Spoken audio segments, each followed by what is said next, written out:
Have you ever seen an ugly guy with a beautiful woman? It always kind of makes me wonder how that happened. But do you know what the secret is? This guy has a way with words. He can attract any woman he wants because he knows how to get their attention and get them hanging on his every word. The reason I tell you this is because people who know how to wield their words pretty much rule the world.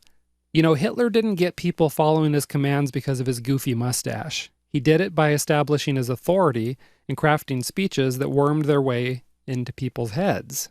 Marketers, politicians, parents, teenagers, even your friend who seems to always twist your arm into doing what he wants, know how to use words to engage and persuade people. And once you learn how to wield this power for yourself, you're going to see a nice boost to your niche influence and the size of your commission checks. So what I want to share with you in this video are the secrets of writing newsletters, blog posts, and sales copy that hooks your reader, gets them hanging on every word, and gets them clicking on your affiliate links. The first tip is to know your audience. You can't persuade anyone to do anything if you don't know what makes them tick. So spend some time researching your audience. Join online forums, social media groups, and blog discussions to eavesdrop on their conversations. Find out about their fears, their hopes, their problems. Find out what they really want. Be sure to also pay attention to their demographics, like whether your niche is full of males or females, what their average age range is, where they live, and so on. And here's why this is so important. Let's imagine you assume you're talking to 18-year-old guys and you call them dude or bro in your newsletter. But then you find out your market is actually full of 40-year-old soccer moms. Tell you what, the use of the word dude won't exactly win you friends and influence people here. Let's further imagine that this is a weight loss newsletter, and you start telling these soccer moms how losing weight will get them ripped and get them lots of date with all the gorgeous babes on the beach.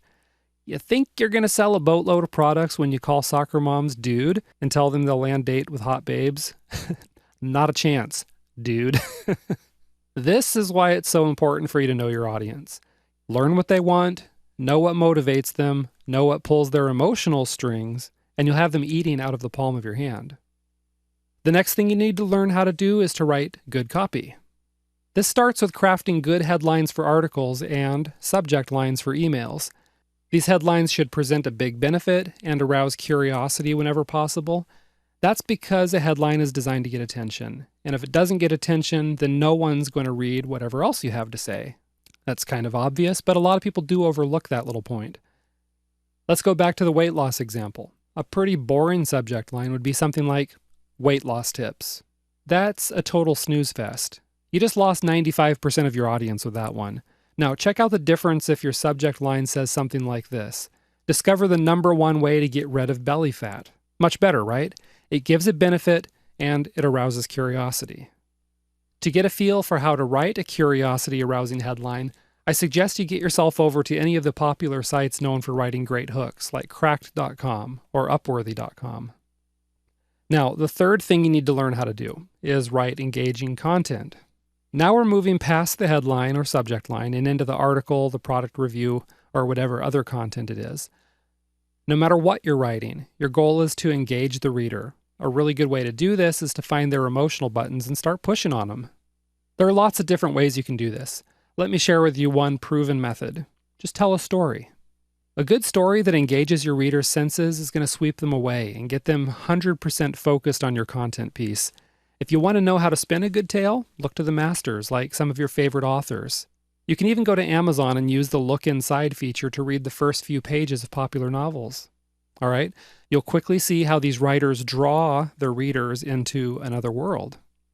Of course, you're not spinning a fiction tale necessarily. Perhaps you're sharing an inspirational true story of how someone just like the reader overcame their problems. But you still need to craft a story that's going to get people hanging on your every word. You also need to tap into emotions. Make your reader feel something. If you're writing a sales piece, then make them feel the frustration and pain of their problem. Then you can offer them hope and relief by presenting the solution that will make them feel good and happy again. Finally, let me offer one last tip. Tell your readers what you want them to do and give them a good reason to do it. When you tell your readers what to do, such as clicking on your affiliate link to purchase a product, that's your call to action. But if you want to make your call to action even more effective, then give prospects a good reason to click right now. Don't even give them the option of putting it off, because they will, and then they'll forget, and then you lose the sale. Ouch, don't want that, right? One way to get people to take action is by creating a sense of urgency, such as by telling prospects about a limited time discount or even a limited time bonus you're offering. Oh, and one more thing before I wrap up this video and let you go. Do you want to make the sense of urgency almost unbearable so that your prospects just have to buy? Then insert a countdown clock on your blog, which ticks away the seconds until the offer expires. There's a web app called Countdown Monkey that creates these countdown clocks for you. Check out the resources section on the site for more information about that. I think you'll really like what this tool does for you. Okay, and that's it for this video. Now, did you know that instead of spending all your energy sending traffic to vendors, you can get them to send traffic to you? It's a fact, and you'll find out how in the next video. I'll see you there.